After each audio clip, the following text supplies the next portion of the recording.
বিচার আর কি, আমাদের সবার টাকা পাওয়ার ব্যবস্থা করে দেবেন, আর ওই যে ওই মেয়েটারে গ্রাম থেকে তাড়াতাড়ি সরে দেন। বাহার হুশ করে কথা কইস, কি করছিস? আমার বিয়ে করা বউ তাড়া দেবে মানে আমার বউ কোথাও যাবে না। এই তোর আর কোনো কথা নেই। আপনারা সবই তো শুনেছেন, মানিকের কাছে কিটা কিটা টাকা পাবি। তারপরে যে পলিকে আশ্বাস দিয়েছে বিয়ে করবে বলে, সেটাও সে করে নাই। তারপরে এই এই এই যে বাহার তুই বল। মেম্বার সাহেব, আমার কাছে তো 1 লাখ টাকার উপরে নগদ টাকাও নিছে, সব কিছু ধরে 1,20,000 টাকা। বাহার মিথ্যে কথা বলবি না, আর পুলিশ সাথে আমার কোনো সম্পর্ক নেই, সব মিথ্যে কথা হচ্ছে এখানে। এই মানিক চুপ থাক। এই এই সত্যি করে কদিন এই মেয়েকে নিয়ে তো কি পেলাম? কি কব নতুন করে কি কব? আমি তো আপনার আগেই বলেছি যে সুন্দরের ভাতা লাগবে। একটা মোষের ভাতা থাকতে পারবে, সুন্দরের ভাতা কিসের জন্য থাকতে পারবে না? ওই ভাতা পেয়ে গেলে ওই সবার টাকা আমি শোধ করে দেবো। সুন্দরের ভাতা, তাই না? এই আমাকে সাথে ফাইজলামি করতেছিস? এই মাইয়াটা তো খারাপ জায়গার মাইয়া। কি কথা করছেন? হ্যাঁ, আমার বউ ভালো ঘরের মেয়ে, বুঝে শুনে কথা কবেন। তালি পরে যে বাহারের বন্ধু ঢাকা কিন্তু তার একটা খারাপ জায়গা দেখিছে, কেবা কইরা? কিরা বাহারের বন্ধু কিরা? তারা আসছি কন, প্রমাণ দেওয়া লাগবে। এই সাত্তার মুন্সি, তোমার সাওয়ালের মাথা তো একেবারেই গেছে। তা নাহলে পরে এই সুন্দরী মেয়ের খপ্পরে পড়া ও দাতা কি এগুলো কি বলতেছে? হ্যাঁ, গ্রামের পরিবেশ কোনোভাবে নষ্ট হতে দেওয়া যাবে না। এই তোমরা কও কি বিচার হবে কও। ভাই বিচার আর কি, আমাদের সবার টাকা পাওয়ার ব্যবস্থা করে দেবেন, আর ওই যে ওই মেয়েটারে গ্রাম থেকে তাড়াতাড়ি সরে দেন। বাহার হুশ করে কথা কইস, কি করছিস? আমার বিয়ে করা বউ তাড়া দেবে মানে আমার বউ কোথাও যাবে না। এই তোর আর কোনো কথা নেই, 7 দিনের মধ্যে সবার পাওনা পরিশোধ করতে হবে। আর ওই যে পলিরে তোর বিয়ে করা লাগবে।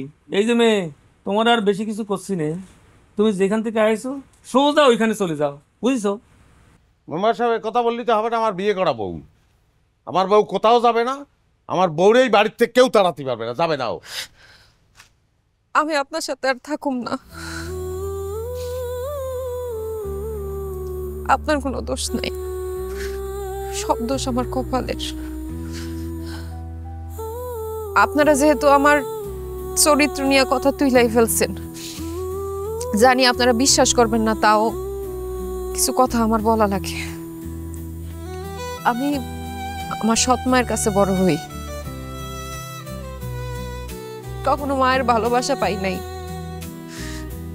3 বেলা ঠিক মতো খাইতে পর্যন্ত পারতাম না, সারাক্ষণ আমার নির্যাতন করতো, কেমনে আমার বাড়ি থেকে বাইর করব সেই প্ল্যান করতো।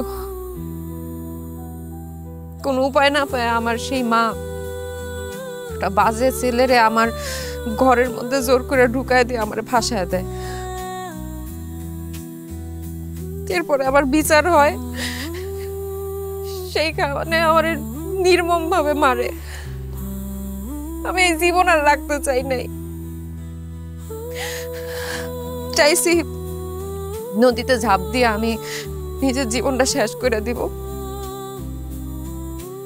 কিন্তু সেই দিন পরিচয় হয় এই মানুষটার সাথে, সে আমার সব কথা শুই না আমার মরার হাত থেকে বাঁচায় নিয়ে আসে, নতুন জীবনের স্বপ্ন দেখায়, আমারে বিয়ে করে এই বাড়িতে নিয়ে আসে।